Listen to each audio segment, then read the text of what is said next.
What up? Hope you guys are well. Welcome back to the channel and greetings from Dar es Salaam, Tanzania. So I haven't recorded a video at the beach in a very long time, so I'm happy to be back at the beach. So check out where I'm at though. It's so beautiful here.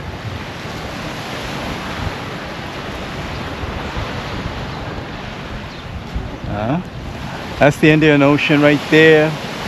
And I'm chilling over here with my family, just enjoying life. And yeah, I just came from Nairobi. Sorry, excuse me.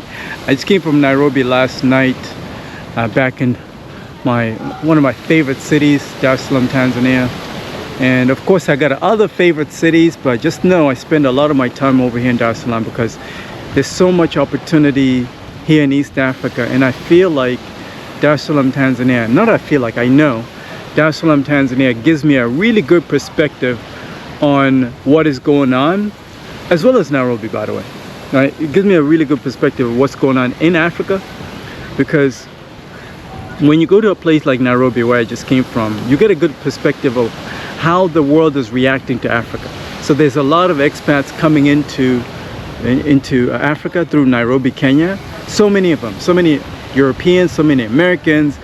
Literally almost every spot that I go to that is popular in Nairobi, they're expats there, Americans, Europeans, and whatnot. But here in Tanzania, it's a little bit different.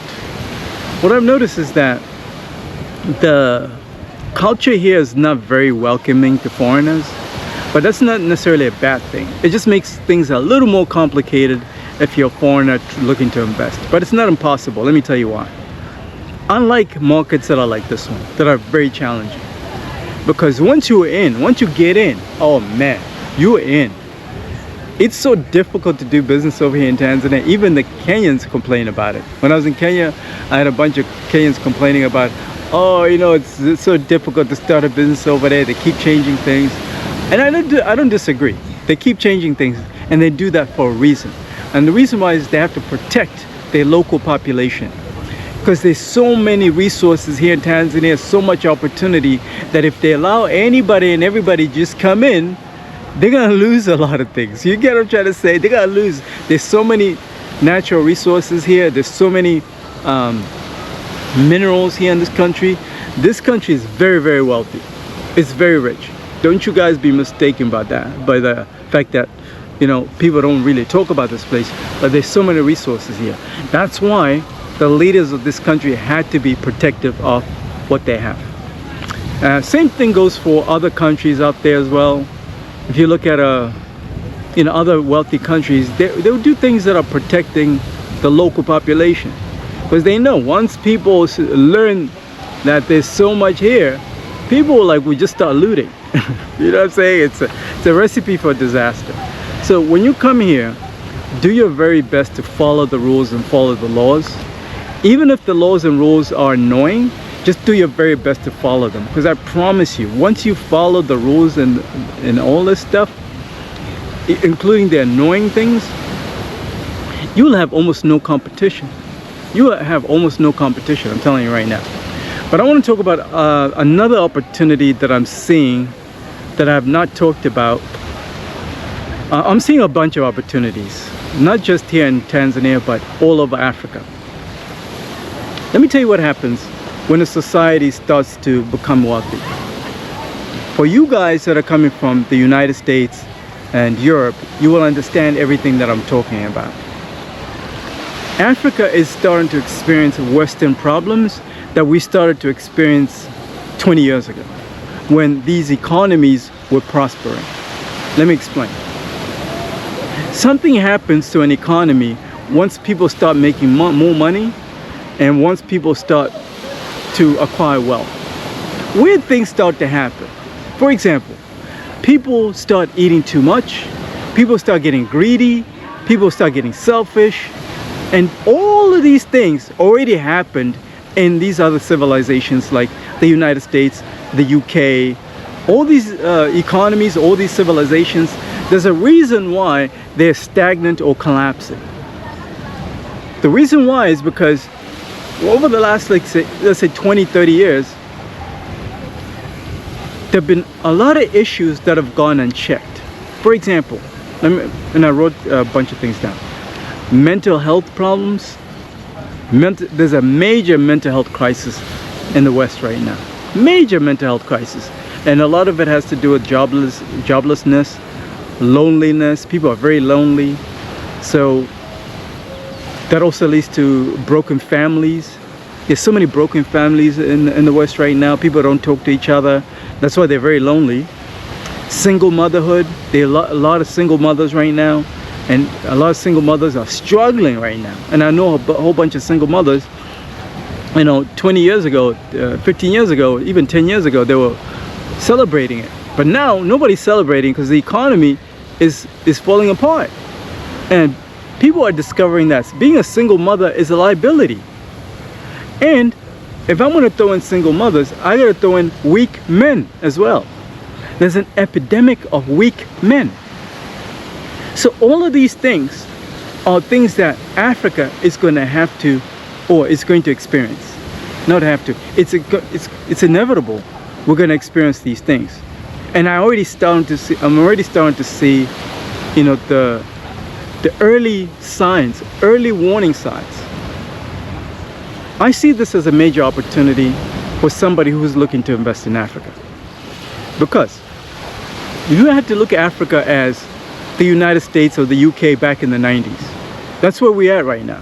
When it comes to opportunity, when it comes to economic growth, population growth, here people are still having a lot of kids, people still have big families, but that's not gonna be the case for very much longer at all, because of all these influences that we're getting from the West, that we've been getting from the West. Let me tell you something. I've lived in the United States for 25 years of my life, but I was born here in Africa. So I grew up in Africa for 18 years of my life, and then I left for the United States for 25 years. Before I left Africa, the people that I was dealing with, whether it's family, friends, they're completely changed right now. They're completely different people now. A lot of these people have shifted the mindset to become a Western mindset. I'm not saying a Western mindset is a bad thing. No. I'm saying this Western mindset, it also has its setbacks. It also has its flaws. For example, a lot of people think, and this is going to make you laugh, okay, if you're in the United States. A lot of people here in Africa still think going to KFC and eating KFC every weekend is a flex, okay? It's not a flex, because you're going to get fat. The obesity rate that I'm seeing over here in Tanzania is insane. It's insane. And you know what, the people that are becoming obese, these are people that are wealthy. These are wealthy people. If you go to KFC right now, today is a Sunday, right after church, people go to KFC right after church and go get the family bucket. If you go to that KFC, you'll see a bunch of V8 engines, like big fancy cars. So these are not broke people, okay? These are wealthy people in Dar es Salaam. They're lined up over there at KFC, and you go in there, everybody's big like this. Everybody's heavy. It's crazy. So all these problems are going to lead to all the same problems that we already have in the West. Mental health crisis, broken families, single motherhood, and weak men. And a couple of other things that I haven't mentioned already. If you're looking to invest in Africa, and you already have the experiences in mental health, dealing with broken families, single motherhood, dealing with weak men, you can bring those same solutions over here to Africa, and you'll be you'll be like the pioneer of this. You come over here, you become the fitness guru, the fitness expert, a fitness celebrity. If you guys grew up in the 80s, you guys remember back in the 80s, because I grew up in the 80s and the 90s, you guys remember on TV where there's a celebrity fitness coach? Right now there are a bunch of celebrity fitness coaches, but what I'm saying is in Africa, you can literally become a celebrity fitness coach, a celebrity mental health coach, a celebrity guy who deals with helping weak men become strong men again. Because it's only a matter of time until this place, this continent, it's going to take time, of course, but I'm telling you, that day is coming So if you want to come in and invest early, start building infrastructure early, then you're going to be so far ahead of the competition. I promise you, within 3 years, you'll be so far ahead of the competition. So if you can come in, if you have the right expertise, if you have the right skills to come and help solve a lot of these problems, you will win no matter what. I always say on this channel, how you get paid, how you make money in any economy is by solving problems that people are willing to pay for. Mental health problems don't just happen to people that are poor. It happens to people that are wealthy too. I know a whole bunch of wealthy people that are, some that are close to me, some that are not close to me, that are sick in the mental, that are sick in the brain, and they need help. And I know that if you're a therapist, if you know how to bring your skills over here, of course you got to get licensed, or maybe you start your own practice, you hire locals that are already licensed. That's an option too. Find mental health therapists locally, you hire them, then you do the operations. That's an option too. So if you come from the West or whatever, that's a massive opportunity. And then you only service the people that are wealthy. So for example, the neighborhood that is behind me right here, right there, there's a neighborhood called Mbweni. And I've already done a video about that. So go watch the old video.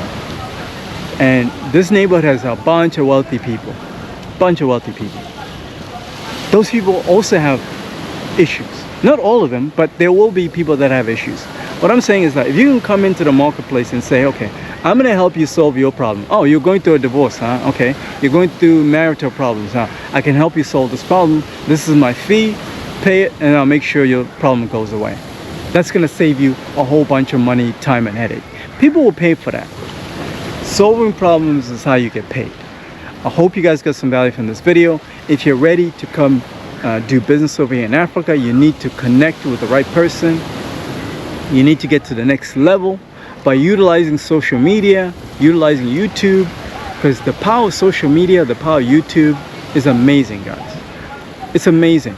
And you can do everything that you're doing over there in the UK, everything you're doing over there in Australia and the United States. You can bring it right here and create a massive difference. And we need people like you if you're watching this content. So if you're ready to work with the best, schedule time. I got a paid consultation right now. Paid consultation. Check it out in the description of this video. And I'm going to give you all the game. Because I meet a whole lot of people. I got a massive network right now.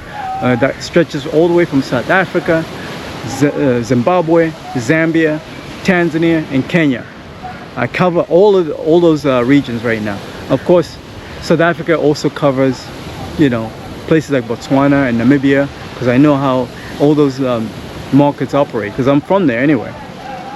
So if you're ready to work with the best, I say schedule time. Link in the description of this video. Talk to you soon.